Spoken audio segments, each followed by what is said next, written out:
Hello, hello, hello. Welcome to the Absolute Football Podcast. That intro is so good, I accidentally hit it twice. So you got a double countdown. That's how massive this week's episode is. But it's lovely to see you. I'm Sam, of course, but I'm not here alone. I'm here with, to my left, Charlotte. Hello, Charlotte. How are you? Hello, I'm really good, thank you. How are you too? Living the dream. Living the dream. So Good that's the stuff. one that we live. And Lucas is here as well. He's back from his travels. Lucas has returned. How are you, sir? How are you today? I'm good. Hope you guys are too. Not too bad, not too bad. We were saying we were racking our brains over the weekend thinking, what can we talk about? Because there's no Premier League. And then we've had manager sackings galore. So it's been every time we turn Twitter on or the phone, there's a notification popped up. Managers have gone. And so even hot off the press, one that I'm sure Charlotte will mention a bit later on. When we get A rant. A rant when we give us some time to calm down. But we are here. We can, of course, join us in the chat. Lisa's with us. Hello, good evening. Thank you for joining us. But we're going to start with international football is back. International football is back and about to go away again. Thank we God. had. Thank God. I know. So boring. It was. It's the worst. I forgot it was coming, and then it got to last week, and I was thinking, why haven't I got to do my fantasy football this week? What's going on? There's no predictions going around. I was like, oh, have I missed the deadline again? I've missed the deadline. I was like, oh no, of course it is. It's the March international football, which we all needed after the World Cup and everything else. Yeah, exactly. There's a couple more international games to just cram the fixture list that little bit more. So why not, right? As we'll come to with the Premier League run-ins that we'll do later, teams have now got an awful lot of games to play in April. So. But there were some games. England actually did quite well. We start off, shall we, with Italy. They beat Italy 2-1. First win in Italy since 1961. I mean, I wasn't that excited, if I was honest, before the game. I wasn't that excited during the game. They couldn't do it when it mattered, though. So no, this is it. Was everybody else like me watching Kane put that penalty and going, that's 3 months too late, mate. 3 months too late. Honestly. It wasn't. Did you catch the game? First of all, Charlotte, did you catch the game, and what did you think of the win against Italy? Unfortunately, I did catch the game, and I will be honest, I did fall asleep halfway through it. That's how exciting it actually was. But it's just so frustrating, and I say it every time we talk about England, but it frustrates the hell out of me, Gareth Southgate, because I think the amount of talent we have got, possibly one of the greatest teams we've had in a very long time, if not for talent-wise, one of the greatest. You think of some of you've got Foden, you've got Saka, obviously Harry Kane, you've got your Grealish, Rashford, who's obviously, he's not featuring, but is part of obviously the England team usually. But I think all them players, and we still play the same boring football. And it just drives me mad. And it's great we've got the result. I'm not taking that away from them, but it just frustrates the hell out of me. It really does. Just the style of play. It's the same, so boring. And yeah, I just don't like international. And especially when the Premier League's so exciting at the minute and you see all these Premier League games and then you have to have a break from international. It is so frustrating, really annoying. It is. It's just like pumping the brakes. Just as we get into this real bit where we're thinking, oh, what's going to happen here and there, and then you turn up and then you look at a Gareth Southgate team sheet and go, oh, here we go. It's the old favourites again. Calvin Phillips, remember him? Oh, he starts, does he? I mean, I think he's played 2 Premier League games. I don't think he was too bad actually, but generally, I think they had a very good first half. First half was very good. Second half was turgid, but Lucas, did you enjoy it? Were you just watching every time someone ran at Saka with trepidation? Or? Yeah, I caught some of the highlights. I was not going to, because I was busy this weekend. I was not going to run away from the wedding activities to go and watch England. I was like, pretty sure he might have timed it, so he got married on the international break because to avoid anything. Good planning, to be fair. Yeah, saved us all the boringness, but. Yeah, at least Saka's coming back fit, so that's all good. That's the one positive. No injuries to any of our players, so no, that's what it is. But yeah, it's the same with England, and I don't know why people expect anything different from Gareth Southgate, as if he's suddenly going to have a masterstroke in the Euro 2024 with Maguire and Calvin Phillips and the same players he's obsessed with, and not playing players based on form and merit.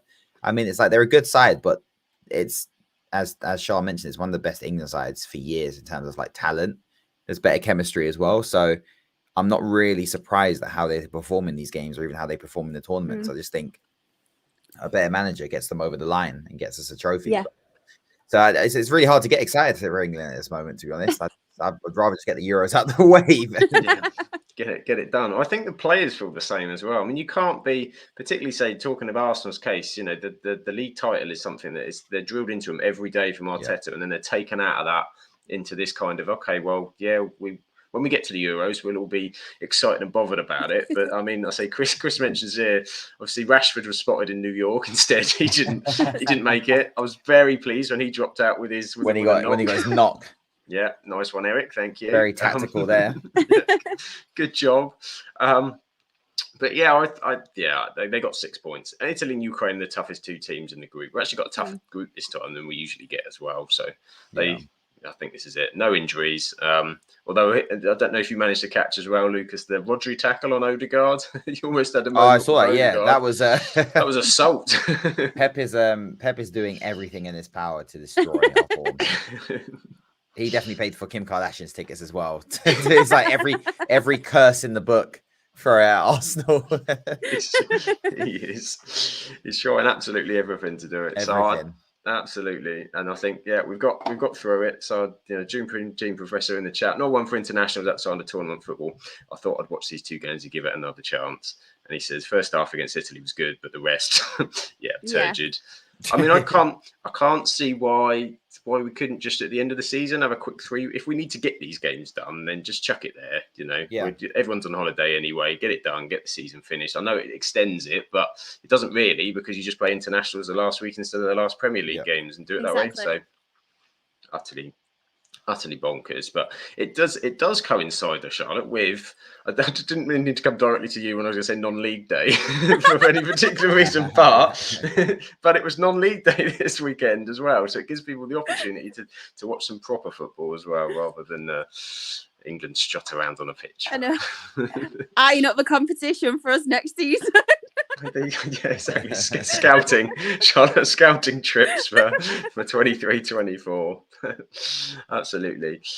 So yeah, Chris says we always qualify. It's the tournament that's most important, and we do. So there is some more games I think going on tonight. Republic of Ireland were playing France. I think 1 or 2 other games. France battered the Netherlands. It's international football. I'm happy we're done.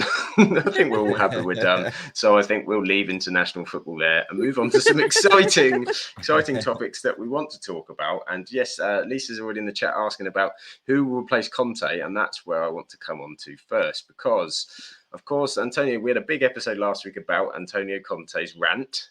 Charlotte and I had our views on the rant. So if we start there, because Lucas didn't get his opportunity, what did you think of the slightly controversial Antonio Conte interview last week? I found it hilarious. It was good. I found it so funny. He basically was he's just like, just sack me because I'm done.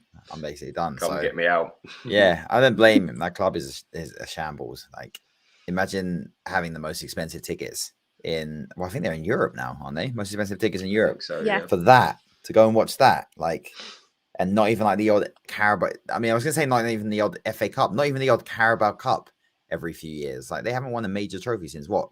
Carling Cup in 2007, I think, or 8, when I say.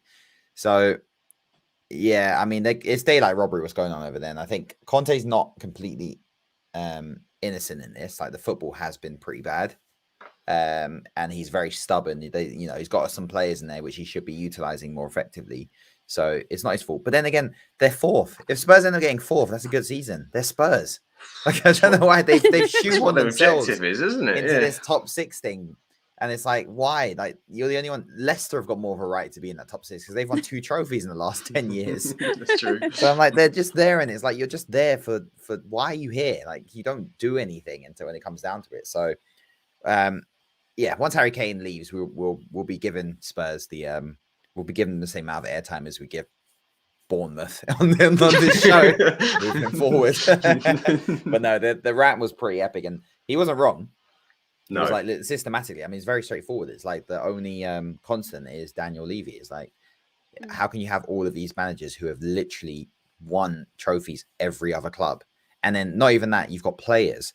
I was with quite a few Spurs fans actually, because a lot of the people at the wedding were from like Enfield, North London. So we were talking about it, And then someone actually raised the point that and Ndombele is going to be the next player to leave Spurs and win because he's at Napoli to win a trophy. That's So true. Yeah, even Ndombele can go and win a trophy elsewhere. But it's like players, managers, everyone is winning trophies elsewhere. The only one constant is Tottenham.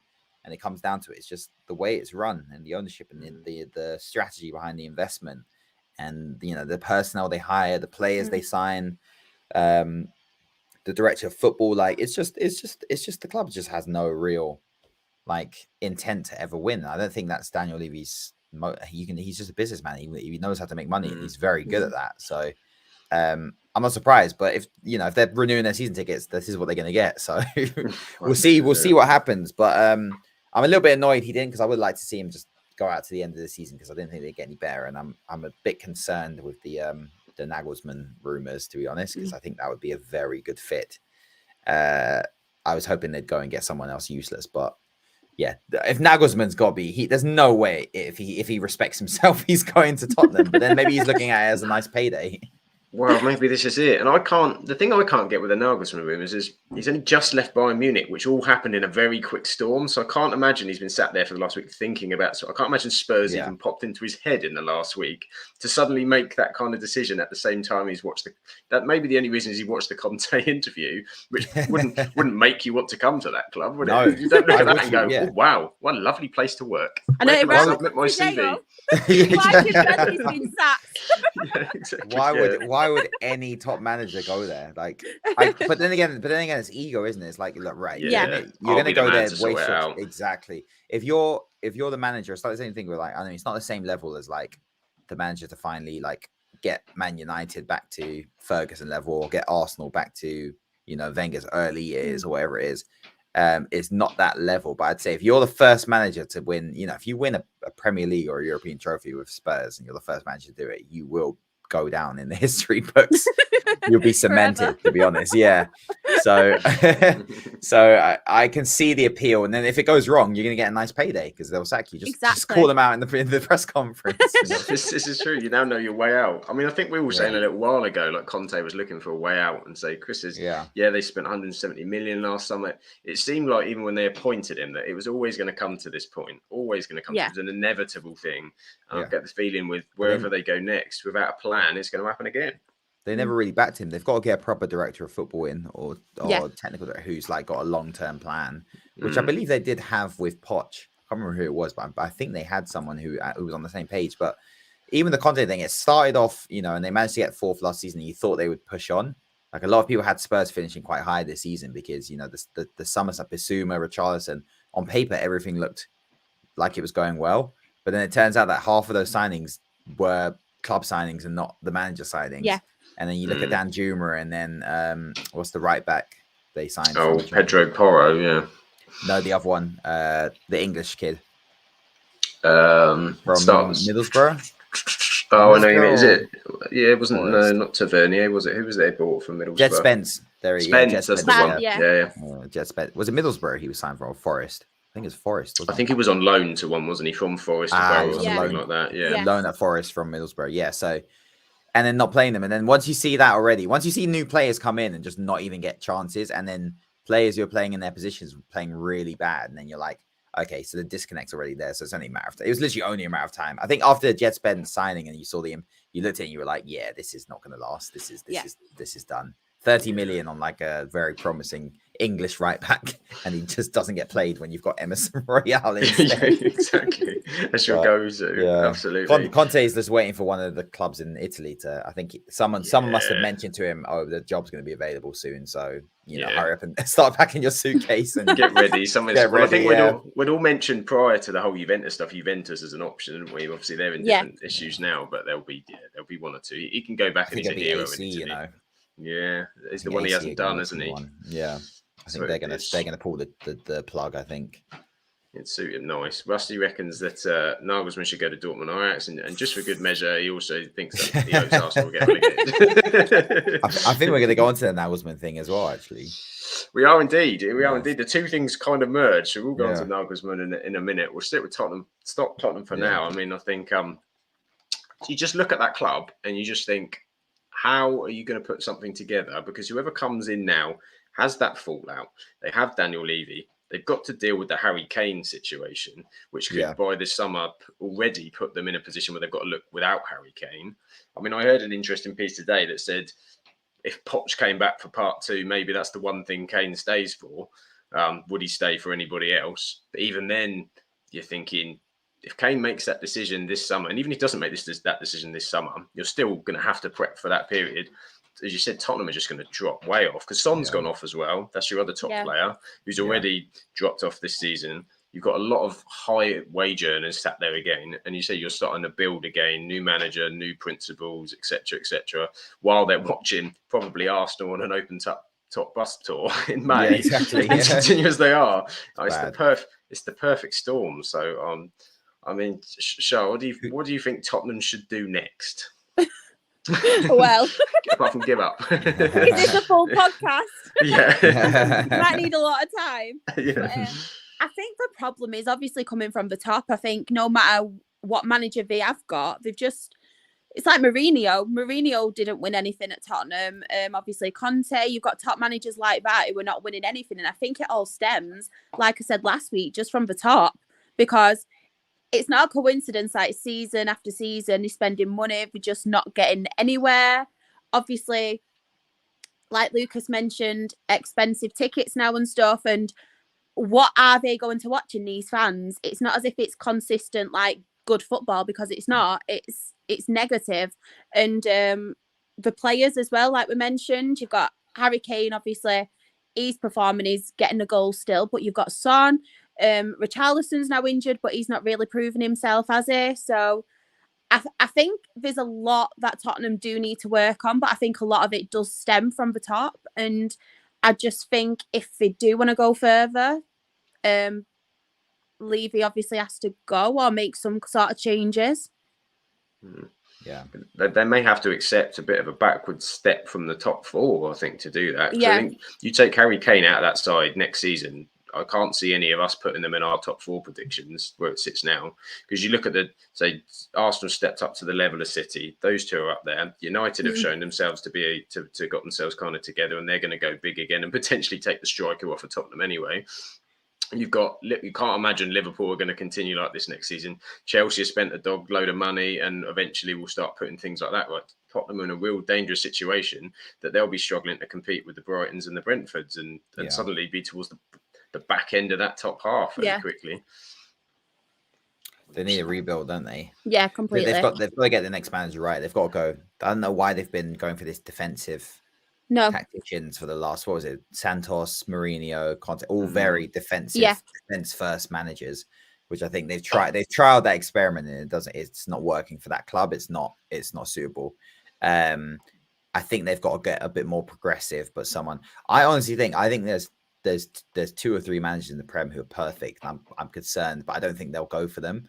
But I think the obvious one would have been Eddie Howe once, because I think Newcastle will let him go at some point, but it's probably too soon. But Potter would have been good, but that's not going to happen. I honestly think, and it might be a hot take, but I think Brendan Rodgers would be a really good signing for the Spurs. I think the football's really good. Yep. I think what's happened at Leicester is, he's been struggling with no money, a club in sort of disarray. Leicester have gone under the radar in terms of they were such a well-run club, and then obviously that sad thing happened with the owner. The son's taken over, and it's a different. They're still figuring it out, and then they've got no money. They spent barely. I don't think they spent any money in the summer. Like they haven't been able. They've got aging players. The ones that have come through in the youth team. They're in a serious problem. But I think the football is good, and he's also rebuilt. He built up Liverpool, got them close. He got Leicester an FA Cup 2 seasons ago, and I think he is an attacking coach. He's not, he'll bring a good style of football with some better players. We've seen what he can do when he was with Liverpool with Suarez and things like that. They played some good football. I think Brendan Rodgers, Thomas Frank, and Eddie Howe are very suitable coaches for Spurs, but.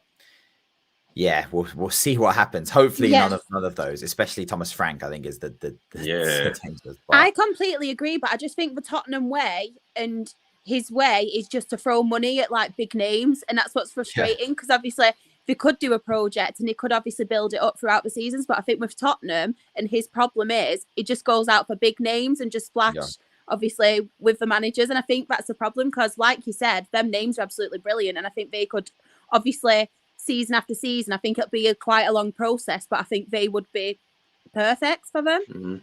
It's a director of football issue, isn't it? As much as that as well, isn't it? They got to get them on the same page and the same narrative to what they're doing. So whoever comes in has got to have that same mentality as the director to move it forward. And so Frank's a brilliant manager, but works a very certain way under that Brentford team, and you just think it's such a risk for him to go to. Rodgers is just straight down the middle, man, and you know what you're going to get. He'll probably make them stability, consistent, build them up to then maybe put them in a position where they'll go big again. But I think the answer is I don't think Daniel Levy doesn't know how to do it, does he? Because he's not done it yet. Not for the big names, but it's probably one of those last-ditch efforts where they got Poch in. There might have been a plan in place because it's not like it's completely random. It's like you had a young progressive coach in Poch who brought, who worked wonders at Southampton. You gave him a load of very young players, Dele Alli, Kane, who else was in that team at that part? Ericsson, was relatively young at the start of that. Dyer, things like that. He got them playing very good football and, giving teams, giving it a go. But he just couldn't get them over the line. And then you decided to go, right, well, we need... But then it made sense for you to go directly from Poch to Mourinho. The Santos one is the really confusing one in all of this. That was just... I didn't understand that. That was like Poch again sort of thing, but more defensive, but okay. And then... So I understand it. And they're like, also with the Kane contract, Son's old. It's like, we need someone who knows how to win because these players are in their peaks. And, some contracts... So it makes sense on paper, but then I think it's not going to make sense for Spurs. Any other club probably, but they might have to. I think with Kane leaving, it just makes sense. Just start again. Start again. Get some money in. If he leaves, that is. He probably won't. Loser. Well, it isn't. I think Chris mentioned earlier in the chat. We've been saying it. This is Kane's. If Kane goes, it's this window. I think we said it when City has to be this window. Otherwise, he's at Tottenham forever. And there's options potentially this summer that could be the case. Realistically, I think United are looking at him or Osimhen as the two potential options. They're the two that do you go for the proven or do you go for the long term? Yeah, they may go one or the other. And then if Kane is prepared to leave, as you said, it comes down to that winning mentality. And does he want to go and try it, or does he want to be? He wants the Premier League record, so I don't see him going outside of the Premier League. But at the end of the day, is Tottenham legend enough for him with no trophies? Because it's always going to be the knock, always going to be the knock. He's not going to win any trophies with England either, with Southgate at the minute. So it's literally Man United. Man United is the only option, right? I know. Unless Liverpool suddenly get new owners quickly, I can see them fitting him in. I mean, that'd be deadly at Liverpool. Imagine, I wouldn't really want to see Salah and Nunez and Gakpo and all that on either side of Kane. No, don't give Josh any ideas. He's still on his Jude Bellingham love, so I don't want to upgrade on Firmino, like prime Firmino, just getting Harry Kane in. But I think it's United and Chelsea are the ones who can afford him and need a striker. But I can't see him going to Chelsea just because of the rivalry. So it's United, and if you get the new owners, that could be your marquee signing, or that could be one of your 2 or 3 marquee signings because you have loads of money to spend. So I think it's basically it's United or he renews his contract, and one leads to trophies and the Premier League record. One just leads to the Premier League record. So I don't understand the decision here. It's like, there's no, and as much as I'd be so annoyed at him going to Man United because I can't stand Man United just as much, if not more than Spurs. But because you actually win stuff. You can understand the move, can't you? I can understand it. And I also kind of appreciate it because I'd like to see, I think he is a very talented footballer. And it's annoying that he does play for Spurs, but I do think he needs to end his career with something, so a big trophy. And I think United, you're going to win trophies in the next, he could be at United for the next 4 or 5 years as your starting striker. Yeah. And you've got I have to look at what United are probably going to do this summer, and you think the bulk of that budget, I think, will go on the striker because they are a little bit with FFP. I think they've got some players coming that they're going to have to move on and get rid of, and we're not very good at getting fees back for those players. We've struggled in recent times to get decent fees for players that should move. So they move for under the market value, which means I think that the bulk will go on him. And then you're just kind of looking at another midfield option of probably around a 30 million, and then maybe you have to then deal with the goalkeeper situation down the road or another right back or something. But I think the bulk of what they're going to be looking for is going to be Kane, unless there's a complete left field to go to Osman. But I think they'll go Kane. Yeah. I think they'll go Kane or a Tony, but even that's up. Yeah. Kane is probably the one United are going to throw the book at. Like I think why wouldn't you? If you can afford to, so why not? Exactly, it's proven, isn't it? So we'll see. We don't know who's coming in and what's going to happen. Tottenham is all up in the air. Will they make top 4? We'll ask that question later because that's all coming up as well. But from Man City, imagine that. Haaland and Kane. Yeah, imagine Pep. Well, Arsenal win the league. Pep just goes, "Fuck it, I'm going 4-4-2," and he goes Haaland and Kane next to each other. Oh, that would be horrendous. Dyche comes in as assistant manager and says, "Look, I'll show you how this will work. Look, I got goals out of Jay Rodriguez. Watch this." It's actually insane. To be fair, Kane could probably play in the wing in that system. He probably could. The way that they play, the way that Kane drifts out, and then it would probably give Haaland. Not worth. He could literally play on the wing in that team because it's not pacey wingers. It's just playmakers on the wing. Man City go and get Bellingham and Kane. Blimey, we'll come in and watch the National League, Shah. We're joining you. This is wrapped up for the next 3 years. Yeah, absolute disaster. Absolute disaster. Talking of managers moving, we had, which we were going to cover before the Conte thing, but is linked to, because we were talking about Nagelsmann. Bayern Munich have gone very quick in a big change. Nagelsmann out. And Thomas Tuchel is back. Thomas Tuchel is back in. Tommy Tuchel, the man who loves to join a club to win a Champions League, doesn't do group stages. Just turn up for the knockouts. I mean, surprising, Shah? Surprising Nagelsmann when that news broke? A little bit, yeah. Because I think, obviously, we're in a good position, obviously, Champions League and League. But at the same time, just with Thomas Tuchel, and there was obviously rumours I've heard about, obviously, Tottenham wanted to come in for him as well. So I think they kind of acted on it before anyone else did. So, yeah, I'm really glad, to be fair, Tuchel's back in a job because I am... I don't want to say fangirl because that sounds really bad, but I am a bit of a fan. Pro Tuchel. Yeah, pro Tommy Tuchel. Got my own group. But I am a big fan of Thomas Tuchel's, and just with what happened at Chelsea, and I'm really glad that he's in a job, and for a club like Bayern Munich as well. So I'm really happy for him. He's got an opportunity now, isn't it? I mean, it all happened it seemed to break very quickly, and I think, but it was kind of going on in the background for a little while, and they were frustrated with him. I think even going back to last season, because they won the Bundesliga, because that's what happens. Bayern Munich win the Bundesliga, but not by a lot. They got spanked in the German Cup. I think they went 5-0 out to Mönchengladbach last season. They lost to Villarreal in the quarterfinals. So I think he was on thin ice starting the season. But they had they've been pulled back in the Bundesliga, and I think they've had a run of kind of 3 games, and then there's been all sorts of noises out, and wasn't there something about his relationship as well ended in the same way? All sorts of stuff going on apparently over there. Shenanigans. Bless him. He's had a rough time. I'm in a tough time. And I think that was all the memes, wasn't it? It was like, you had a rough week, and then Daniel Levy calls, just like, oh, come on, leave me alone. Give me a break. Give me a break. So I think that's why I find it weird with the Tottenham Knicks, because I think it's just too early. I mean, he must still be digesting that. He won't go to Tottenham. There's no way. No, I mean, he needs a break, I would think, after Bayern Munich, and then reassess your options. But to jump straight into that absolute mess, especially when he's having a tough time already. I mean, come on, why are we going to do that and then go there? Summer. Yeah, look at this mess that Antonio's left over here.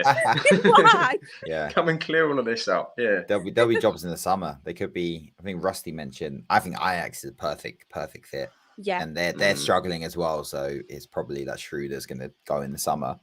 Ajax, Chelsea, even Liverpool could be available, and there's you never know. Like there could be Newcastle could be available soon. Like there's going to be jobs. PSG is probably not far off. Yeah. I mean Barca will probably set for a while. But Madrid love to. Ancelotti ain't going to do that forever. Well, yeah, Madrid's another one which it wouldn't surprise me if they get knocked out by. Oh my god, if they get knocked out by Chelsea, I think they sack Ancelotti. Well, they do, don't they? I mean, that's their mantra. Second in the table, and you get knocked out by 10th place Chelsea. Yeah, yeah. You know, Real Madrid, like that's enough. Yeah, that's enough. You're gone. Yeah. He's done it. Exactly, because La Liga's gone as well. So yeah, he'll be gone, off, and then he's over there. He'll be manager merry-go-round. No trophies. I think Champions League is their only trophy left for Madrid. Because they're out the cup as well. They're out the cup as well. It'd be a no trophy. Like I say, we would never put it past Real Madrid not winning the Champions League. Yeah, exactly. They look good. That's just what happens. Nagelsmann was an odd one because they're actually like the best team in the Champions League on form at the moment. They've only conceded one goal the entire tournament so far. So, and then coming up against Man City, so Man City are like the favourites, I'd say, on paper, but not really in the Champions League. When you come against Bayern, Bayern have got experience of winning it. They've got players who've won it in there. And so I think that would have been a very good fixture. But I can see it both ways, and that Nagelsmann was playing very well in the Champions League. They knocked out PSG. They've already knocked out a top side, which gives you a little bit of a boost going into that Man City game. But then on the other hand, I can see, and then also they're playing Dortmund next in the league. So if they beat Dortmund, they're back on top. So it's not like they're out of it. It's like not it's disaster, in their hands. Yeah. And I think they win the league with him anyway. I think it just would have been a bit tighter this year. But then on the other hand, I look at it and I go, we all know what Pep Guardiola's like in the Champions League in terms of overthinking things. If you're Pep Guardiola and now you have Thomas Tuchel, who already beat you in the final, Pep is probably like, he probably hasn't slept since seeing that. He's like, you've got to be kidding me. So now he's probably like, he's probably panicking. We'll see Rodri up front. We'll see Pep at the weekend. He should have had a nice rested break and look like he hasn't had a wink of sleep in a week. Yeah. So I can see it be, but I think if they go and get battered, because it's going to be quite soon. It's only 3 weeks from now. They go and get battered. It's going to be if they get knocked out by Man City and they lose the league this season, it's going to look really bad on the Bayern's ownership. Yeah, to be honest, but they'll be on the phone to Kim Kardashian or Drake. Exactly. Yeah. Great, get a shirt on, Get a shirt, quick, both of you. to get down there. I think it will. I think they know, and they've. Some of what I was hearing was potentially because they wanted Tuchel, and I think they wanted Tuchel before when he went to PSG. Yeah. And they were trying to sniff at him. I think they were kind of annoyed they lost out to him. And the rumours of years ago they were after Klopp as well, before Klopp went to, because that's usually the Dortmund to buy, and they just take everything up. So I think they were like, we don't want to lose our man, but Tuchel didn't want to wait around. I think they were trying to set it up for the end of the season, and Tuchel was potentially sort of sniffing around one or two other clubs as well. So I think they probably looked at the double thing and think, well, let's just do it now. Worst case is, we don't do what we're going to do. We don't think they obviously don't trust that Nagelsmann would have done the Champions League and that the Bundesliga's still under question. So they feel that Tuchel's got enough. But I did see a third time in his career he's managed Choupo-Moting or something as well. Thomas Tuchel's his baby boy. That's the other thing. If Lewandowski leaves, that's like 30, 35 plus goals completely out of your team, and you don't replace him. And their issue has been goal scoring all season because they've been drawing loads of games. So it's like, it's not really the football's fine. The football's good. They're not playing bad football. It's just they're struggling to score. They just need the striker. And it's like, I kind of look at it and I'm like, is Thomas Tuchel really going to do more than what Nagelsmann was doing? I think defensively he'll improve them. They're a bit all over defensively, but we saw Tuchel do at Chelsea. If he tries to do that at Bayern, oh God, that's not going to go down well. It could be messy. I think you're right, isn't it? You losing a striker as well. It's the worst tactical position to lose because you've got to you've got to upheave the entire squad, the entire way that you play, and you've got no option unless you've got that ready-made striker that comes in that's going to get you. You have to find a way to spread it amongst the team, which means that everybody else's pressure goes up to hit the goals, and you're also playing a different system, which, so as you said, is working. Bayern are doing good things, what we can see on the outside, and some of the matches that we tend to watch more of the Champions League stuff. So it's not disastrous. So I think Nagelsmann he's still got that reputation, at least there, I think, going out of there, that it's not blown up in his face completely. But yeah, Tuchel, we'll see. He did it at Chelsea, but not this late. I mean, it's late. It's the end of March. It's not a lot of time to do anything with the players or anything different. And they're all pretty tired. It's been a long old season to suddenly have a new manager coming and going, right, guys, step up again. 6 weeks to go, 8 weeks to go for the end of the season. It's a big ask. Ask. But well, who wouldn't put it past? Because Chelsea are in that section, aren't they? No, they're on the other side. They're on the other side. So you could have a Tommy Tuchel final. Yeah, you could. Could you imagine Tuchel Potter final? Oh, that would be. The problem is Chelsea. If Chelsea knock out Real Madrid with Green Potter, they're winning it. They're going to win it. Aren't they on that side? I thought they were on that side, aren't they? Because isn't it? Oh, they might be actually. Yeah. No, you're right. Yeah. Because So the other side, because Napoli's straight run, really, isn't it? So. Napoli, unless Benfica, I'm actually excited for the Champions League this year. I think this added factor as well makes things even more exciting. Could be good, yeah. It's going to be a good one. I'm all now for Chelsea winning that and playing Bayern. That sounds tasty. Imagine Graham Potter in his first season at Chelsea.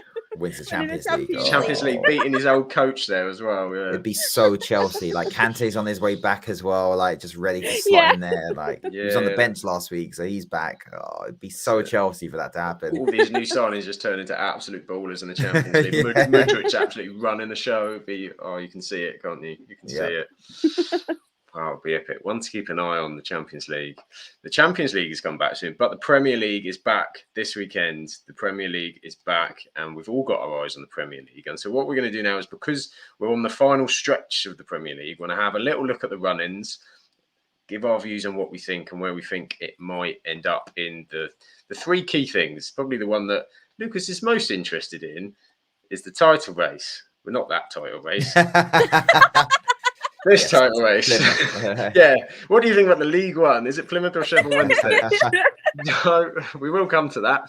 But the Premier League title run, we don't have many games left, do we? I think that's wrong. That should be 20. Yeah, I was about to say the 2 games in hand are 8 2 points. games in hand. I've snuck it around the other way. I'm trying to help you. Everything I can do to make sure City don't win another 27 title. for Arsenal, 26 for City. Yeah, 26 for City.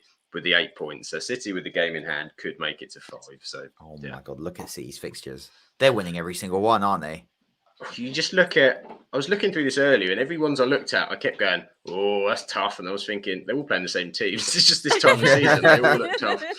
But yeah, I think on the face of it, I was looking at that and thinking the tough games for Arsenal. I mean, Liverpool are a bit of a you just don't know. You know they'll turn up in the top 4 games. That one at Anfield as well. At Anfield, I mean, then you've got some relegation. West Ham away, they're going to be up for playing. Newcastle away, they're going to be fighting on all courts. It's here, isn't it? It's before you get to Newcastle, Brighton. If you're there, the last 2 are there. They look like cannon. Yeah, because Forest could either be. Yeah, Forest will be safe or relegated by then, surely. Yeah. And I think just a quality gap for that. And Wolves will probably have a last day where. I mean, they were last season, wasn't it? They were at Anfield last day as well. Put up a bit of a scare for Liverpool, but it's tough. Like, I don't know. What's the latest with the Saliba injury as well? Because we got Rob Holding to the end of the season. You don't want to be rocking up at the Etihad, with. I mean, I look at that and I'm like, all right, he ain't holding nothing. What I think general consensus is, we think Arsenal going to lose Anfield and Etihad of those games. I think you pick. I actually think we've got a better chance of getting a point at Etihad than we do at Anfield. I just like Liverpool just at home are just, even though they're not playing bad, I'm like, and also we haven't won there in like God knows how long, and it's just I see that United game. I'm like they can just do it at Anfield in the big game. They'll just do it. Whereas I think the Etihad is more. But then City have got them as well. It's not at Anfield, but they also love a game against City. Liverpool also a bit of their banana skin, aren't they? Yeah. Well, I feel like away from home, they're going to get slapped. Liverpool, right? It's the Anfield crowd is helping them on. But okay, let's say. But even the Etihad one, I don't know. But you know what I find funny is football is I can see us drawing at Anfield, winning those other games, and then drawing at City, and then we lose to Chelsea and Newcastle. We lose to Chelsea, or like Chelsea come up and rock up, and this is the thing, it can all change. Yeah, I can see Chelsea rocking up and Chelsea being a different prospect, and then suddenly that Newcastle away game becomes really pressured. There's high pressure, and then Newcastle, who don't concede goals, we go in there and even Brighton. Then those home games, your fans become more nervous and supportive as well, and sort of Brighton can dig in and be a pain in the neck as well. But they might be ideal because they might just be floating around 8th or 9th by that position. And I think there's definitely some shocks coming. I think a few of these there's going to be some because like there's relegation teams in there. Then there's everyone we're playing outside of Brighton, I'd say, is fighting for something at the moment.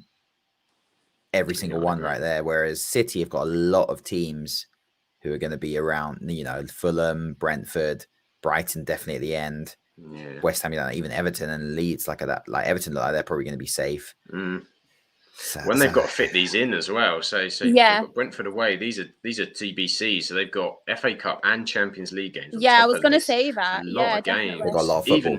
Even for City's squad, and we all know, as we said, Pep in the Champions League, they're going to be distracted. So I can see a couple of these being, but City has started to turn up a bit, and Haaland's purring again. But even games like Fulham away, Brentford away, you've got to be on it for those. You can get caught. Even Everton away, Dyche's a pain in the neck for everybody. Yeah, you can dig in and you'll drop a point or two. So this weekend will be interesting because City cannot afford to give you any more of a gap before you get down here. No, I think it's done until they play us. Yeah, they've got to be on an absolute rocket so that they take 9 out of 9. Hope you drop at Liverpool so that by the time that you come around, because you got the Saints before they play again, unless they can get one of these in. So there'll be 2 games in hand. Yeah, they've got to be rocking up to play Arsenal within 5 points. I think. I completely agree. I think if they don't win those next 3, I think it's wrapped up, regardless of our results. I think they've got. You're right. Going into that Arsenal game at home, 9 out of 9 is going to be, especially even if we don't drop points, I think it's just the momentum. Helps them out, and then they've just got to hope we drop points in one more game, which Newcastle, Chelsea, Bryce. It's tough. I do think we do it just because I think, like you said, they got a lot of games. I think we're both going to drop some points. There's going to be some dodgy games in here, I think, but I think it's going to happen to both of us. I think Arsenal are going to drop points here, but I think City will as well. And then it's going to be tight, but I think we can do it. I think the gap's going to be so important, isn't it? Char, are you leaning it's going red side or blue side?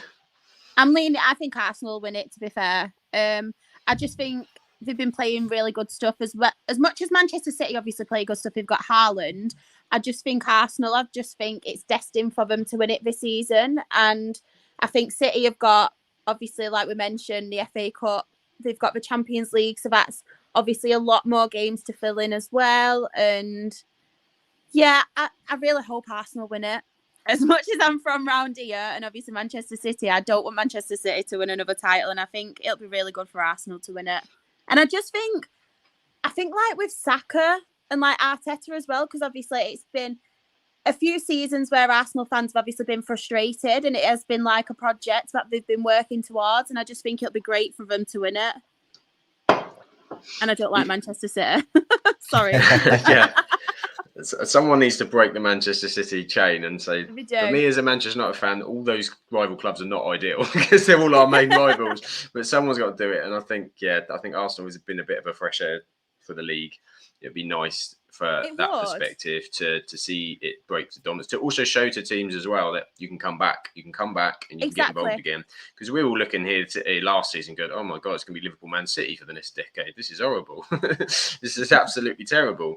And also Arsenal have a very young side, and that's building up. So you're looking at this going, okay, this might be the start of something else, for Arsenal too. So I think the gap is too big. I think there's too many games. While I think City will put a lot of those away and will pile the pressure on unless some kind of collapse happens. But we haven't seen it yet. So I'd say it's too late potentially for that. Unless the collapse happens in the next 3 or 4 games. I think a lot of their players will tire as well. As much as obviously fitness is a thing and stuff, I do think they will tire because it is a lot of games to cramp in, as well as obviously international they've had as well. I know Foden's not been playing much recently, but he's had surgery, hasn't he? Was it his appendix he's had taken out as well? Yeah. So that's obviously a player they've lost. And yeah, with Haaland as well, I just feel like if people can find out Haaland, like a few teams have sussed him out this season already. So if they can stop Haaland, I think you stop Manchester City as such at the minute. I also think it's a bit of, I think Pep alluded to this earlier, the hunger's not there. The hunger hasn't been there all season consistently. We've seen times they've blown teams away. They've gone on little patches of it, but it is difficult to continue that mentality season after season, time after time. And their eyes are on the Champions League. If you said to Pep privately, Champions League, and Arsenal win the Premier League, he's going to be happy as absolute Larry. Because that's all, everybody goes at City fans for not winning the European Champions League. That's the one that they need. Yeah. And that's always, this time of season becomes his distraction. He managed to keep it together with Liverpool last season in that race. And then they got done by Real Madrid in the Champions League and still managed to keep that. So they have got that proof, but I just don't have as much trust in this City team as last season's Chelsea team to do it. No. So Yeah, but the injuries, yeah, I think the one thing is injuries, isn't it? I think that changes everything because look at as you us said, more than them. if Saliba goes, then that questions your whole back line, doesn't it? You know, you got through the party Jesus injuries, but we've not seen a back line. Yeah. You know, Saliba's so and crucial. Tomiyasu already out, so we've only got one right back in the team at the moment, which is Ben White. So if anything happens, so we can't even move Ben White into centre back next to Gabriel because we haven't got a right back. No, that's true. So we're actually defensively on very thin ice. Yeah, you'll have that new Polish bloke who's played one game in the Europa League, isn't he? That's quite a precious situation to bring anyone in. He's left-footed, so he won't even. The rule now. You have to play a left footer and a right footer. Well, unless his other option, I guess, would be Zinchenko, but then you mess with the whole dynamic of the team with him in midfield. Probably Tierney. I think worst case scenario, Tierney goes right back. Yeah, that's not ideal. It's anything can happen. It's like the injuries is one thing. That's the one thing with City is it doesn't really impact them too much, apart from maybe Haaland. But let's be honest, he's not getting injured. So, as Chris says, they keep changing their back line. City have got that. They have got that in their locker, and Haaland will have had a nice rest. Yes, he will have had a nice rest. Although he wasn't so good after the World Cup rest. He was a bit sluggish. Say that. Yeah, it took him a bit to get back into it, didn't it? Yeah, we were all absolutely shaking our boots with Haaland coming back, and he was still on the beach, so it didn't quite work out that way. So that's the title race, which is one of the challenges that are coming up for teams in the Premier League, because there's also this going on, and I've had to put this onto 2 pages because I don't want to. Brighton and Brentford fans, I haven't left you out. I've just gone in the order of the league table, so we'll show yours as well. But it's just too much. There's too much to fit on one slide. So we'll start with these 4 that we've got here. Obviously, Manchester United sitting in 3rd, Tottenham in 4th, Newcastle in 5th, and Liverpool in 6th. And so you can see there's a few tasty fixtures that are sat between those teams as well. I think Tottenham have got to play, I think, everybody on that list. I think they've got United, Liverpool and Newcastle to play in their kind of final fixtures. They've played the most games as well. Manager situations. Based on current form, Lucas, who do you think are most likely to drop out of that race, out of that 4? I would have said Newcastle, to be honest. But I think Ishak coming back, picks them up a bit. And their fixtures don't look as scary. Well, actually, they've got some. No, I'm not talking about their fixtures. Actually, quite tough. But yeah, and then Spurs is another one. But with Conte going, maybe they'll get a bit of a spark, like new manager bounce, wherever it is. So I'm still going to go Newcastle. I don't think there's enough in there this season to maintain it. I think Liverpool can still catch them. It's Liverpool, isn't it? Even though they're so dodgy, but yeah, I think if I had to pick between those 4, I think United are set for that top 4. I'd probably go Newcastle. Yeah, I can see what you mean. It's a tough run that they've got there. I think, to play the teams they've got Arsenal to play. You're going to be absolutely gunning for it. The teams at the bottom, away at Everton, away at Brentford, away at West Ham, they're all tricky. They've got a number of games as well there, because they've played 26. I think from a United perspective, my view is that as long as we can get over the line, I look at these next 4 fixtures, get through the one at the weekend. So I think Newcastle is massive up there.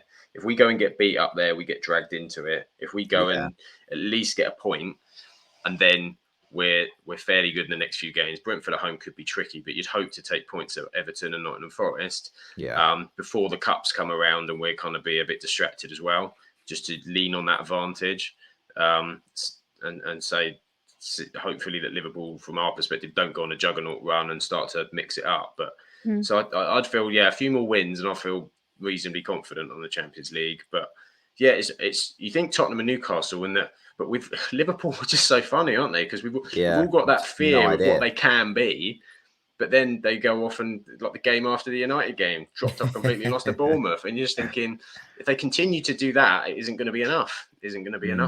They'll drop off. So away Chelsea went off. That next 3 games is horrible for them. Yeah, absolutely that's horrible. Brutal. And even Leeds away is not going to be, because of their away form this year has been awful. So they could be in real trouble come after that, or they could get a massive bounce off of it. If they come out of those games and they've taken some good points, then watch out. I was going to say that I feel more confident with Liverpool playing the higher teams and the lower ones. I think they could Yeah, easily they won't get go and battered pull by the off top wins team. Yeah. against all three of them teams, but then play like Leeds and Nottingham Forest, and then obviously lose. That's honestly the true. Liverpool that I feel like. It could well happen, couldn't it? It could well happen. Say because they're just, as we said earlier, they're just fighting for their lives. Some of these, Yeah. there's so many. When we come to the relegation one in a minute, so many teams that have got so much still to play for, which you usually haven't got by this point of the season. So, yeah, I think they're dangerous. But then ones to watch as we come to the next one. Brighton have only played 25 games. They've got the same amount of points as Liverpool. They've got some awful games in there, absolutely awful games. They've also got one eye on the FA Cup semi-final as well, but aren't out of that. Massive game with Brentford coming up next, but then 4 away clashes on the bounce: Bournemouth, Tottenham, Chelsea, Nottingham Forest. But they've got Arsenal away in there. They've got City and United and Newcastle all to be rearranged, but they could also get the benefit of if you can take points off your rivals, it's a double win, isn't it? So could we see Brighton maybe getting there? I think it's a bit too, I don't want to say no, but I think it's a bit too much to ask for Brighton. I'd like to see them there. As a neutral, I would like to see them there, but I think it's a bit too much to ask from them. They're just like, the football is like they can do it, and they can literally rock up and give anyone in the league a game. But they go in like they could go and batter Brentford, Bournemouth, Spurs, and then Chelsea, lose 1-0, and then Forest draw, and then Wolves draw. They did that thing where they draws are like they just can't score for like 3-4 games, and then it's a weird one. I think it's I agree with you. I think it's a lot for Brian. I'd love to see them. Oh, it'd be great, wouldn't it? Sneak fourth on the final day. But I mean, to be fair, I think Brighton in the Europa League sounds fun to me. Love to see Brighton in the Europa League on a Thursday night. I bet they'd have a right good laugh in there. The type of football they play, you can see some big score lines in the Europa League. Brighton just having a bit of a laugh on a Thursday night. Oh yeah, nice to see, but a lot of games, and that's 13 Premier League games and an FA Cup final, and we're coming into April. It's bonkers. Oh yeah, they're in the FA. Yeah, they are. Aren't? Are they in the? Who have they got? They've got Man United in the semi. Yeah. And then what's the other one? City, City, Sheffield United. Yeah. So I mean, that's gonna be a good game. I mean, City are definitely in the final. Let's be honest. Sorry, but it's true. City are after there. what they did to Burnley, I was like, "Yep, there's going to be no." The City were like, City saw what happened to Spurs, and they were like, "Yeah, we're not having this. There's going to be no championship team beating us or any nonsense." No doubt whatsoever. Yeah, exactly. Yeah, no mucking about. Destroy them. Yeah, I think City were as good as put it in pen, not the pencil. I think for the final, they don't mess around in semi-finals either. They quite often, very rarely, I remember City going out in semi-finals for anything. So, but yeah, United Brighton's tough. It's tough, very tough. Because United haven't been playing that well. We look a bit leggy. Brighton have got a great record against us anyway. Not just the start of this season. We got pummeled there last season. And we got a league game to play against them as well. So, yeah, Brighton are a dangerous team for sure. When are you playing them? I don't need to be arranged because of this FA Cup and everything. Brighton have got to find space for 3 fixtures, it says on the list. Wow. God knows when that's going to be fitted in. But so they could be playing 3 games in a week, like Tuesday, Thursday, Sunday or something ridiculous. So I just remembered you're missing Casemiro for the next 3 games, right? Or is he played? He's missed 1 already, or has he still got 4 to go?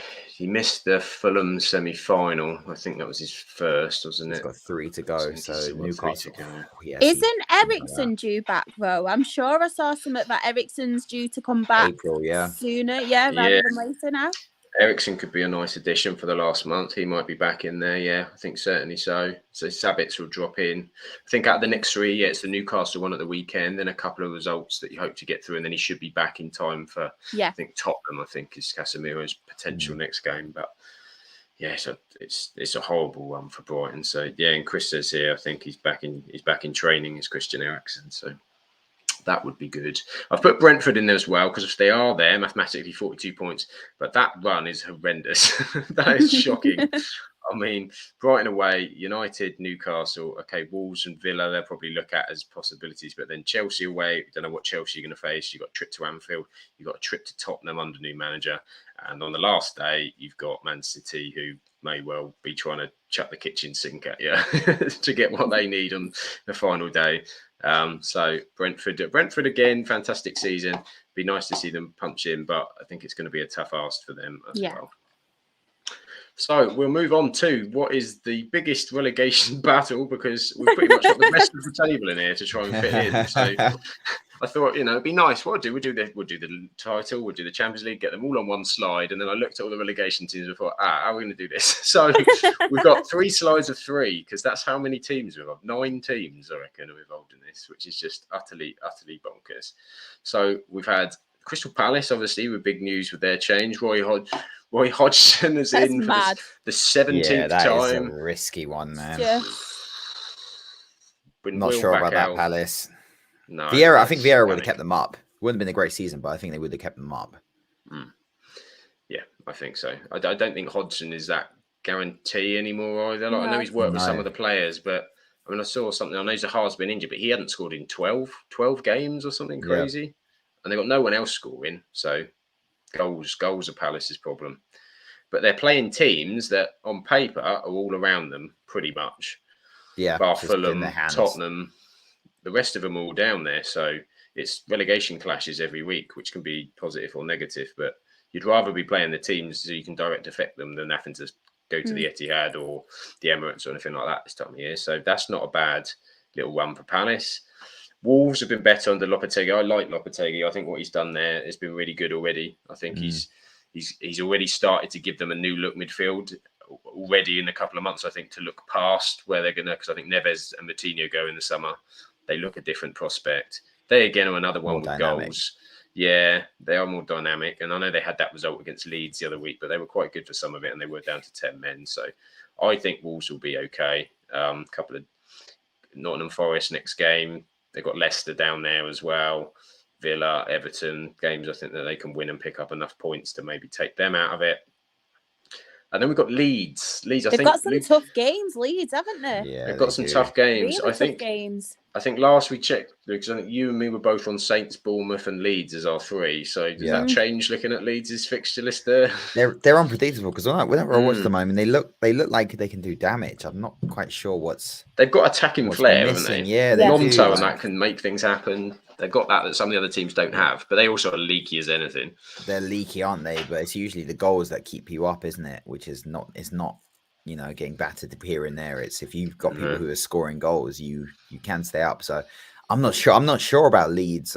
And the Palace thing has really thrown the spanner in the works. Yeah, I'm probably going to swap out. I'm probably going to swap out Leeds of that 3 for now. But those fixtures are tough. But I think. I mean, the way we're playing, even though Leeds are another one relative kryptonite for us a little bit, we usually struggle against Leeds. Actually, I think we've had one game we battered them over Christmas, but apart from that, the fixture this season, away, they probably should have drawn with us.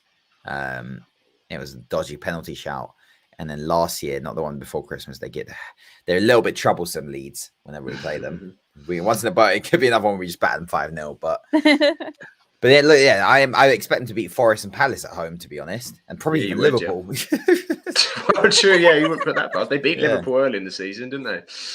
Yeah, it's got a last-minute winner. Forest like the worst away team, aren't they, in the league? So and Palace not scoring, so I expect Leeds to pick up 6 points there. That's true. That could put them out of it. And that's enough to take you out of the relegation zone, isn't it? At this point, 2 wins and you're sniffing the top half of the table. So that could well be the case. So we think. Do you think Leeds are going to push? Crystal Palace going down, Wolves sitting about where they are, or can you see Wolves getting dragged back in as well? I think Wolves will be okay. Yeah, Palace are getting dragged into it, but I think Wolves. So I think on this one, I think he swapped Palace with Wolves. And then Palace probably will. Leeds is probably in the evens, both 14th. But I think Wolves. I think we can put Wolves up with Villa. In that, they're not mathematically safe, but they're safe. Let's start to put things together, and then we come to these 3 here. So we've got Everton, Nottingham Forest, and Leicester. Forest have slowly snuck down. Oh my God, look at the away fixtures they've got. Yeah, I think They're I horrible. said that I thought they'd struggle a little bit, the last few weeks, and Mm. I stand by that. To be fair, looking at the fixtures, Holy shit! And And even their having- home Wow. ones are tough. Look at their home. So even the home games is like United, Brighton, Arsenal, and Wolves at home. So I it's mean, like they've got Liverpool, so they'll win that. I'm joking. no, it's away, so they haven't got a chance. If it was at home, Oh, then- no. Oh, it's Anfield oh my god, they're syndrome. screwed. They They're in might actually trouble. be. Yeah, they might actually be. I'm looking at them. Like they're not going to win Yeah. any of those games. No, because I was They looking don't at. win away, right? They haven't won. Have they won? I think they haven't won No. one game away from home. No, they don't do travels at all, and so say home doesn't look much prospect for them either. But they do funny things. They pick the odd result up, but still, this time of the season, they are starting to tumble. I think, aren't they? Which is a shame because I look at all the teams that those three are playing on the final day of the season as well. I mean, how tasty could that be if it's all still I know. going? So you've got Everton, Bournemouth, Nottingham Forest, Crystal Palace, and Leicester, West Ham on the final day of the season, all in this relegation race. But I think you're right.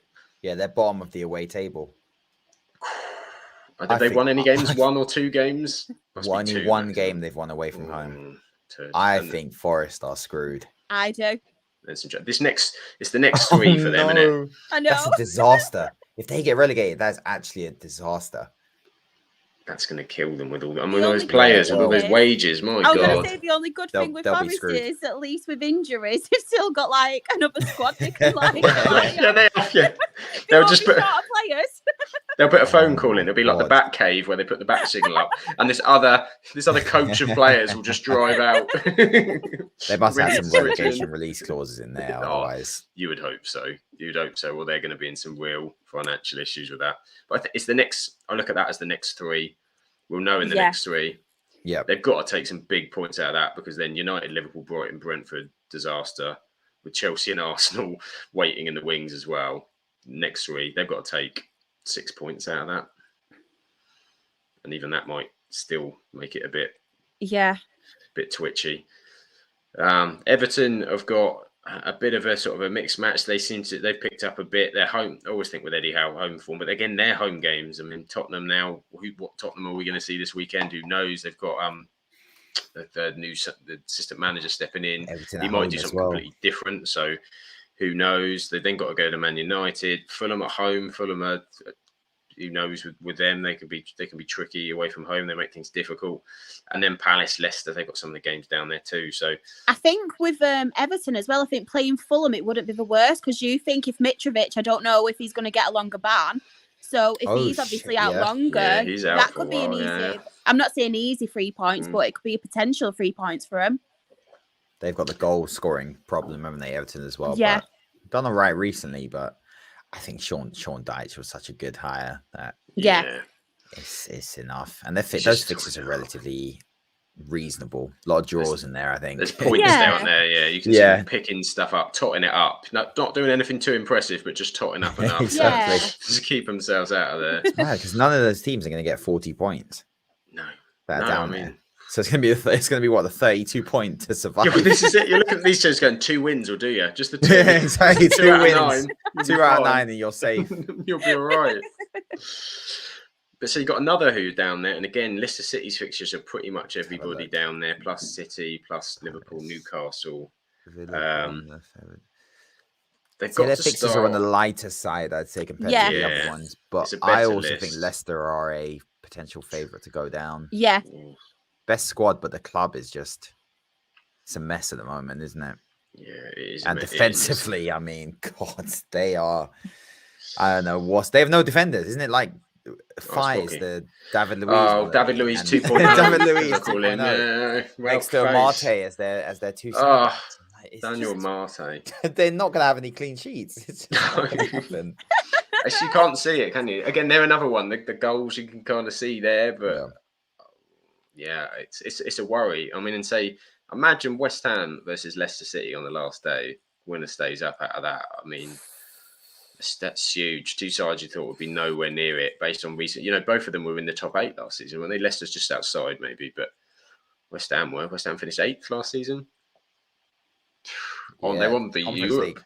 Conference League. Yeah, they were sneaking around the Champions League at one point, and Chris Witten, face absolutely brilliant defender. Yeah, Daniel. Every time I watch Daniel Amati play as well, that man is rash for a challenge. Absolutely rash. Exactly. And face ain't any better. So we swapping Forest with Leeds. Forest, you think? Yeah, I'm definitely swapping Forest with Leeds. I think Forest with Leeds. Looking at that list, yeah. I think Leicester might just be okay. I don't know. You'd like to think so. They got the best team. Like they got the best set. They got the best players. I'd say. And you look at teams that have got those players that can do something on their own, make something. That's why I think with Leeds, with Nonto's changed them attacking wise. I just think there's a goal out of nothing. Madison with a moment out of nothing. Even someone like Jamie Vardy will turn up for 5 games. They'll put Vardy in for 5 games and get old school Jamie Vardy to.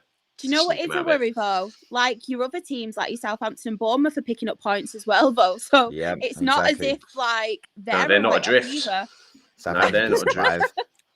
They're not adrift, and that was a perfect segue, Shah, because funnily enough, how close it is. Saints' win the other week. I mean, they're 1-0. Bournemouth's win over Liverpool have put both of them, because they were looking like they might drift off, and they're just hanging on. The Saints have played 28, but they're a little bit of a different out, and they've got another one in Ward-Prowse who produces moment after moment every week. That could do enough. Again, tough games in there though. Bournemouth's fixtures aren't the best, have they?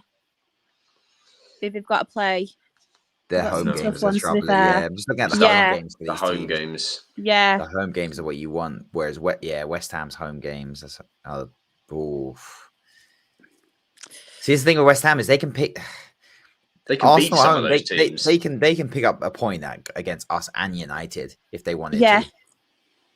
And also West Ham are another with plenty of games because it's Conference League 2. They've got 12 Premier League games plus at least 2 more conference games, probably more because they're playing Ghent or somebody, aren't they? They're heavy favourites for. So they could still have another 14, 16 games to go by the end of the season too.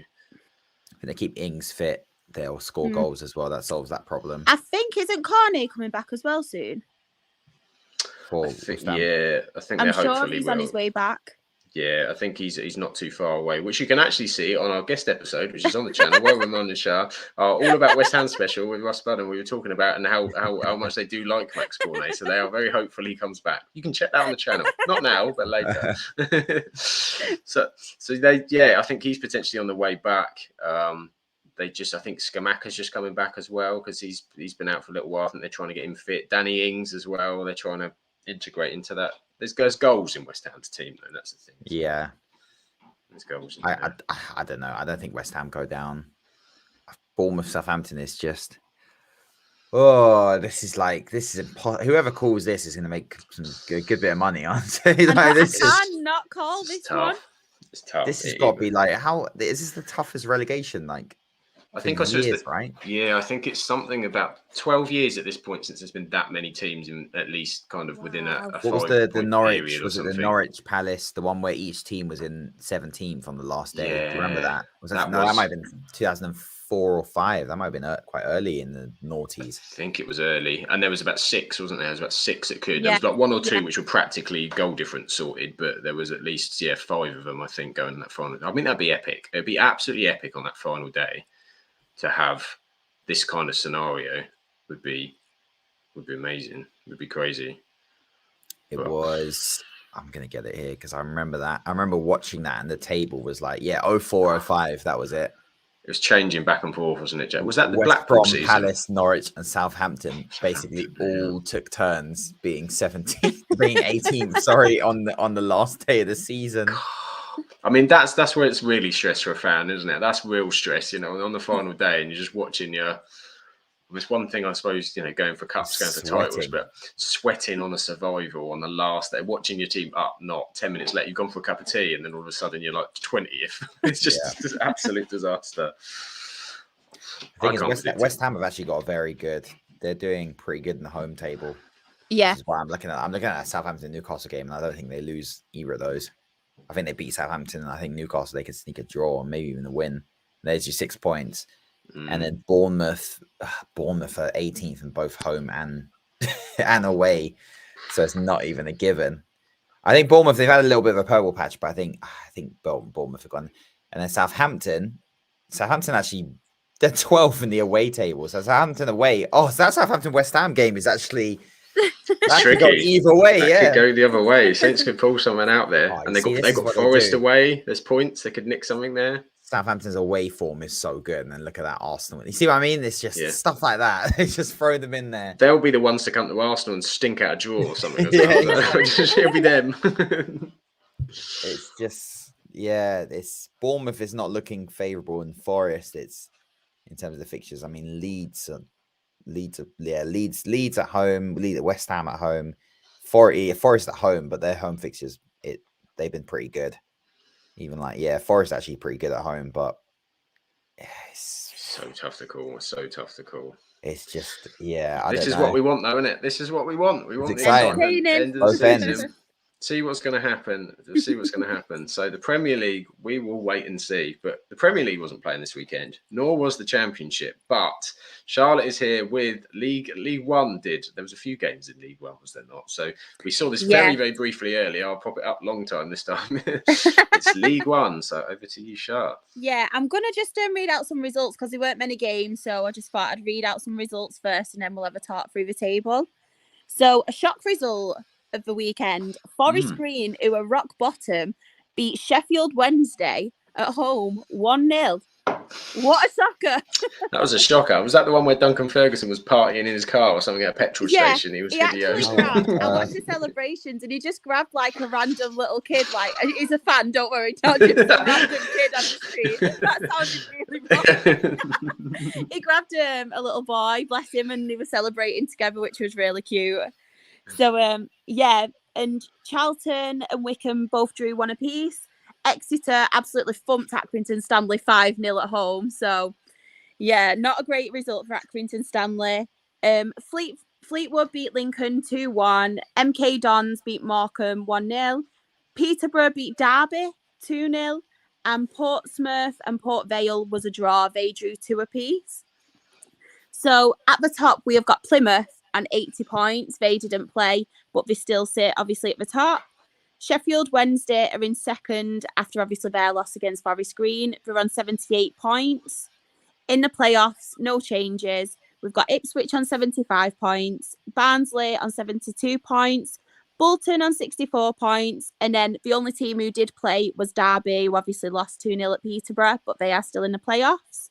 And in relegation, we have got Accrington Stanley, who were 21st on 35 points, who obviously got beat 5-0 away at Exeter.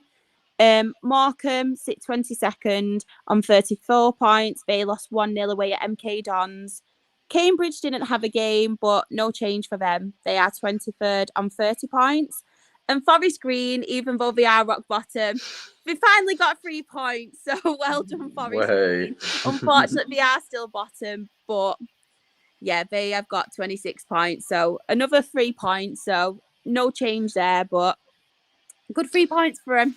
It's good 3 points. Say Sheffield Wednesday have had a bit of a drop off there, haven't they? A couple of losses. Ipswich and Barnsley are right on their tail now with that form.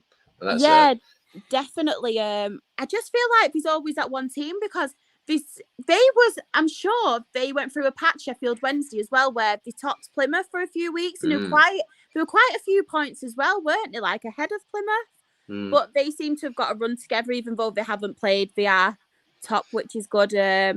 But I do want Sheffield Wednesday and Plymouth to go up because as much as obviously they are in League One, they are quite a big club, Sheffield Wednesday. So I think it will be good for them to obviously get back up there. They've had their struggles throughout the years. So I do hope they do.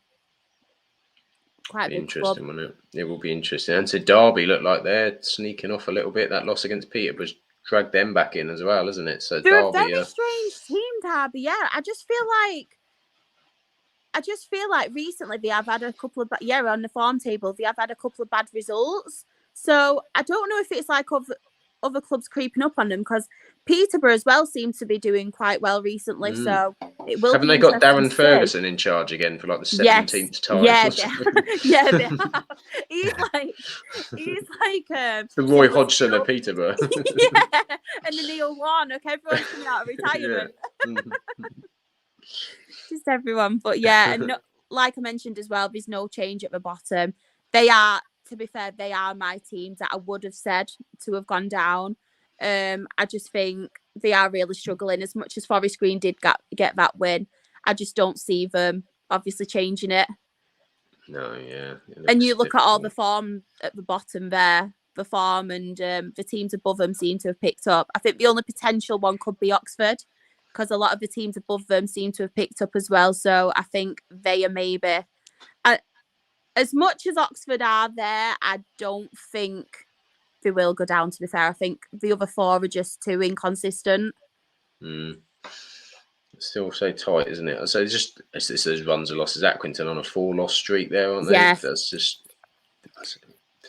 Milton Keynes have jumped themselves out of it. But 8 games to go, roughly 8, 9, depending on the fixtures there. So still a bit of time, isn't there, for these teams? There is a lot of time. And like I said, especially Forest Green as well, as much as they got that win, I just don't think... I think they are obviously quite a bit adrift. But you never know. They've obviously got Darren... No, I'm saying the wrong manager now. Not from Ferguson. There's too many Fergusons. Yeah, Fergusons and Fletchers and... I'm going to be saying Alex next. Yeah. But yeah, there's still a lot of games to go. It's like even at the top, especially the playoffs, I think that could change pretty easily as well.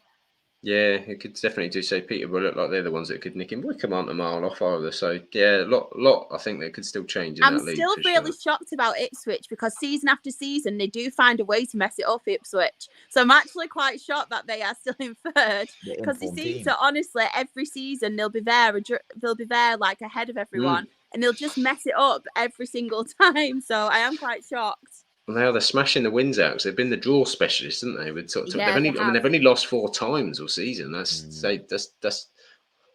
pretty good. Sheffield Wednesday, Plymouth, a few more. It's the draws. You take a few of those draws away, they're probably top in the league, aren't they? So they seem to have found the winning formula. Ipswich and Barnsley look the two to watch at the minute. Sheffield Wednesday a bit nervy now. Nervy, but we will have to go over to. Do we really have to? League 2 is here. Yeah, right. I'll go through the results again, because some of them got obviously postponed due to international duty. A lot of the lower leagues, they have a lot of Irish players. So no England call-ups, but plenty of Irish ones. So Barrow beat AFC Wimbledon 2-1. Colchester versus Tranmere was 1 apiece. Crawley beat Rochdale 2-0. What a shock. Crewe versus Bradford were postponed due to international duty. Northampton beat Doncaster 2-0. Gillingham beat Carlisle 1-0, which was quite a shock, to be fair. Shock result of the weekend. Grimsby Walsall 1 apiece. Hartlepool Leyton Orient, good result for them, 1 apiece. And Mansfield Sutton was 0-0 draw. Stevenage lost. I just feel bad for Stevenage fans, because I've just jinxed them. I said they were going to win it, and since then they've been on a downward spiral. Salford beat them 3-1, and Swindon Stockport was 1-0 to Stockport, a penalty and quite a controversial sending off. I've heard. I've not actually seen it, but I'm friends with quite a few Swindon fans, and they've said it was quite controversial, so I will have to check that one. But I've been a bit depressed with football this weekend and signed out of everything, so that's why I've not really seen much. No. But yeah, top of League 2, no change there. Leyton Orient on 74 points. Northampton are now in second place. After their good result against Doncaster, they are on 69 points. Stevenage have drifted off a bit. Sorry, guys, my fault. They are third with 67 points. And it's so close in the playoffs as well. You've got Carlisle. They lost 1-0 to Gillingham. They're in 4th spot on 66 points. Stockport, 63 points after their win against Swindon. Salford, 62 points. And then obviously last place, even though they didn't play, was Bradford. Last playoff position. They are on 61 points. So it is very, very close. It's another tight one, isn't it? And so that you can tell as well, can't you? Because the form's lost, win, draws, lost. So everyone's kind of, and you've got some of these teams here, and so Gillingham in particular have been on a bit of a run. They've been a different, I'm sure they're actually since they got a takeover recently, and since the takeover and they bought some new players in January, I'm sure they're actually top of the form table, which is mental considering how many points adrift they were. Obviously at the bottom, relegation. As much as obviously I am happy for Gillingham, in a way I'm not as well because now we're rock bottom. But yeah, absolutely brilliant for them. And Neil Harris, there was a lot of fans who were calling for his head and stuff, quite a lot of controversy and things, but he does really seem to have obviously picked up. They're playing some really good stuff. Don't get me wrong, they have signed a lot of new players, but hats off to them for doing brilliantly.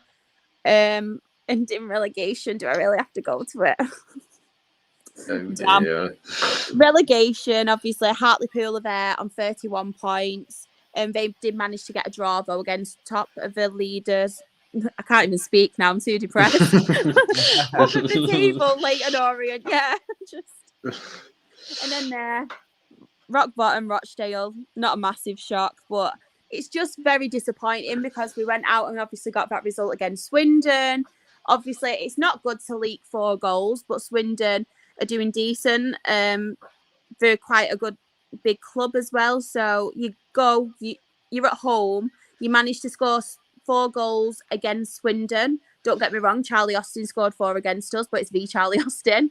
Obviously, that day, quality. It just shown his class. But then to get that little bit of hope again and to go against another team who's around us and obviously get beat 2-0, it's not just a loss that's annoying. The performance itself was just dreadful. Like, there was nothing about us. There were no fight. The players just didn't show like they did the week before. It just seemed to be like we'd given up. And I think that's why possibly, in my opinion, too late, but we've sacked Jim Bentley today. It was the right decision, in my opinion, but I just think it was a few games too late now because you look with that many points adrift.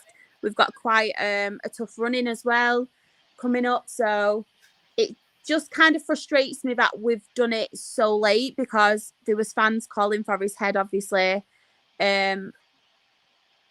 weeks ago. And as much as he's obviously, he's been brought in the, obviously after the summer transfer window, Robbie Stockdale was manager then. It's not his team. He's only had that January transfer window to basically put a team together. So I do sympathise with him in that aspect. But he's had the worst win percentage ever for a manager at Rochdale. And yeah, it's just not pretty at the moment at Rochdale. Quite sad times. I'm not going to lie. Disappointing. Very sad times. I think, like you said, it's in that kind of scenario, you just want a performance that, at very least, that you can see the fight. You can see, with Crawley, was it like you had to be? That was the one I think you'd said, like leading up to, like, if we're going to do anything, then we have to go out and we have to go and put everything on the line, and then not to see it or to feel it. Then it frustrates me because I personally thought before that game we were down because look at the table, we are the worst, obviously, team in the Football League. Stats show that. Obviously, the position shows that. But I just thought Crawley, obviously, now, is it 10 points adrift? I can't really see the table because I'm on my phone. Yeah, 10 points. Yeah, now, 10 points adrift. So even if we got the win, it'd only be 7 points adrift then. Do you know what I mean? So it's just so frustrating because I just think that's a game that we had to win. And even though, in my personal opinion, we were already down, just show some fight, look up for it. You know, I think that's the worst bit about it. These players don't do that. And there's just no passion. There's not really much ambition. And that's the most frustrating thing because at the end of the day, if we do get relegated, most of these players probably won't be here next year. They'll still get another league club. But then our league status is gone, like 100 years in the Football League for this and no performance, no passion. But yeah, I'm not going to get into a rant. I'm not going to do it. But yeah, it's just frustrating. It is. We'll keep you positive as much as we can towards the end of the season, Char. Because I think we all look for the results on the Saturday. I think when I looked after 20 minutes, was like, oh no, oh I know. no. But we can. So we live in hope. But we'll keep you positive. We'll keep you positive on everything else football wise. So that was League Two. So that's all we've got this week because there's. Football's been gone. We could say football's been gone. International football has been and gone like a turgid wind tornado just to ruin our weeks. But it's gone away again, and we can look forward to football again at the weekend. So thank you all very much for joining us. And we've got a late comment for Lucas. Just realised that Lucas is sitting down this week. So before we go, I'm just doing it, see if nobody notices each time, just to throw people off. Nobody notices. This is post holiday. Post holiday relaxing. Just recovery. Yeah, legs are gone. Legs are gone.